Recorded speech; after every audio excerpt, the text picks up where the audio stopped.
And it's a marvelous market. It really is a great market. Have you been coming? You've been coming here for a while, haven't you? We've been coming for 21 years, and we have more vendors now.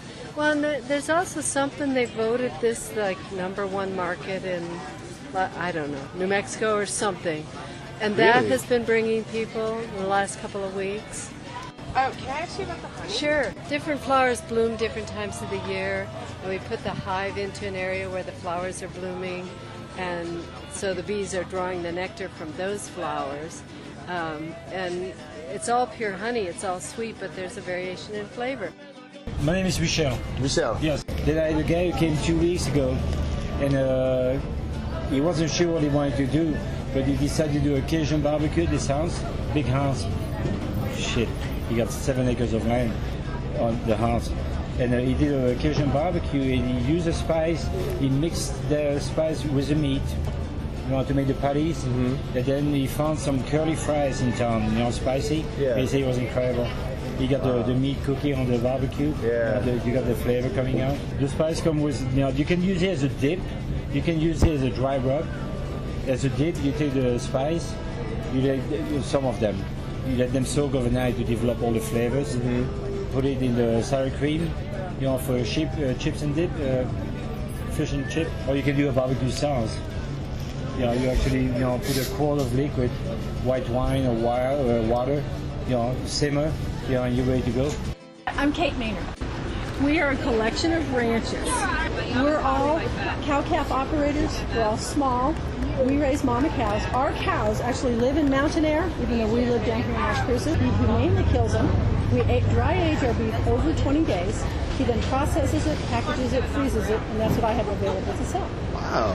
And it tastes wonderful. Once you try our beef, it truly is delicious. We've really worked hard at having a quality product, consistent quality product, and having that availability year-round. It's been a labor of love for years, and it's working. So we'll keep doing what we're doing because people, that's what they want.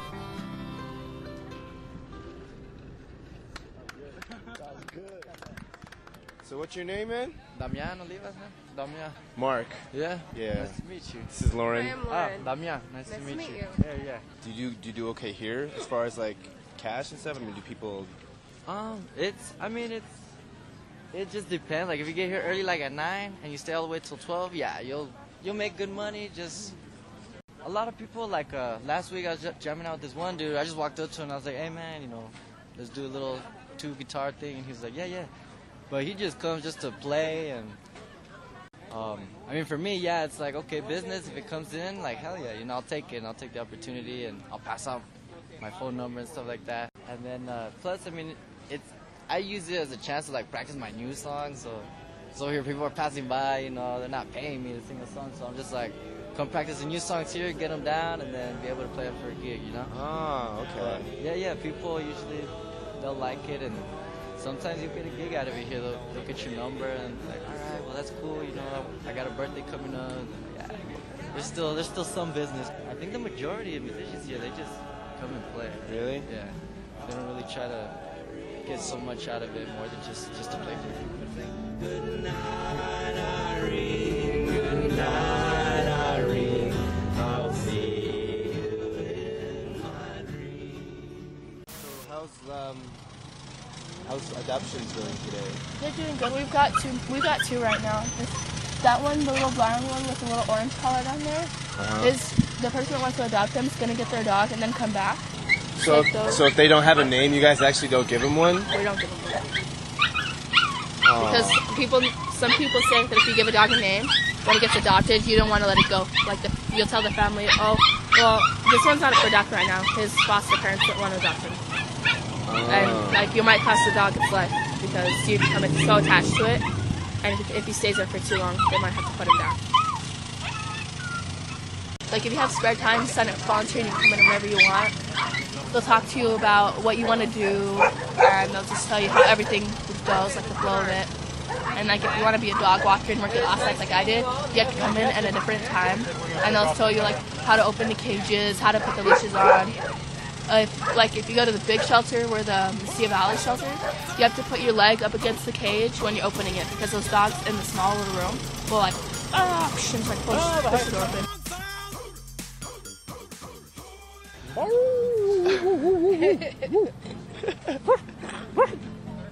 Sound of the market. Bob Divin. Okay. Bob Divin. Are you walking around with a random microphone? I am. Testing. This is considered entertainment because I'm not selling anything. Mm-hmm. And I'm like the musicians. And so because of that, I just checked in with the farmers market people and we sort of worked out what spots I could do it. And this ended up being a good spot. And they let me stay here because normally the entertainers, they want them to move every half hour. Yeah. I said, is it okay if I stay and keep doing the work? How is it to like work on something for hours and then just it could be gone? And Well, it's completely liberating. You know, a lot of people say, oh, you should spray it, paint it, you know, and so it's permanent. Like, well, then where would I paint next week? This is my canvas. It's like an Etch-a-Sketch, you know. The nature shakes it, and I can come back a new drawing. So if I love it, I can take a picture of it and enjoy it. And it's performance. It's as much performance as it is art, which is why I enjoy it. It brings two things together.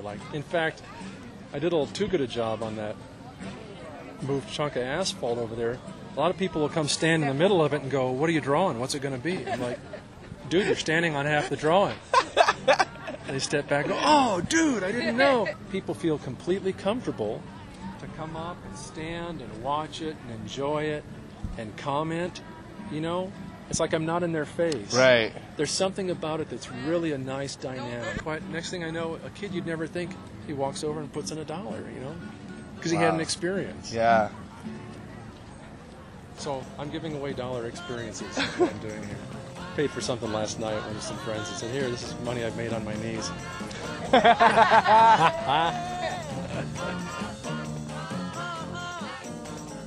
There's no logic to every Saturday or every Wednesday. It's just you either make money because you have people here or you don't make money because nobody showed up. Okay, I've been down at the market this is my 6th year. 6th year, okay. And I've been in Las Cruces for 9 years. And a lady who was born and raised in Oklahoma, just off of an Indian reservation, she taught me how to make dream catchers. And then as she said, because I sort of took off with my own ideas, and she said, you're the first person who actually picked up on it so quickly and came up with her ideas for dream catchers. So I call my company Nancy Bear Contemporary Dream Catchers. What's this you got going on here? These are gourds, and you have to clean the skin off of them, and so it's a kind of a waxy outer skin, and so most of it I get cleaned off when I soak them, and then I take like a scrubber. But then there's a lot of little white pieces that are still on there, so if you're going to paint and that's on there, then it'll cause the paint to peel off. So, and then I sand it with it's called microfiber or micro mesh, and then it makes it nice and smooth. Well, we retired here from Oregon and about 5 years ago, and I started taking some classes at the Munson Center. And one of them was a gourd class, and so it was real addictive. I mean, the market is a really neat social event, and sometimes I don't sell anything, but I talk to a lot of neat people and visit, and the vendors are really nice. So some days it's really good, some days it isn't, and I just visit a lot. What was your name? Did you tell us your name? Tommy. Tommy. Just Tommy. Tommy. Okay. Look at this out here. Yeah. What do you see? Chaos, right? Mm-hmm. Why are these people here?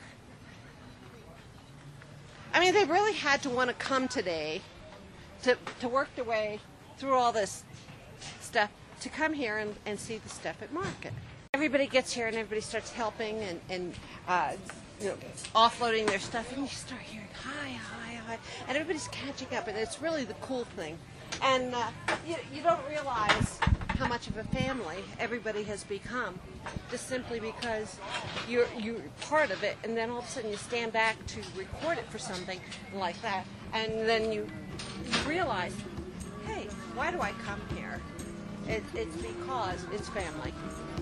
So, yeah. And that'll cost you $6 million. The thing is, I ain't never going to get rich, but keeps me out of the pool halls, right? And I think people have started to become aware that they can go to Walmart and buy something from China, but it's not going to last as long, and it has actually no connection to the people here.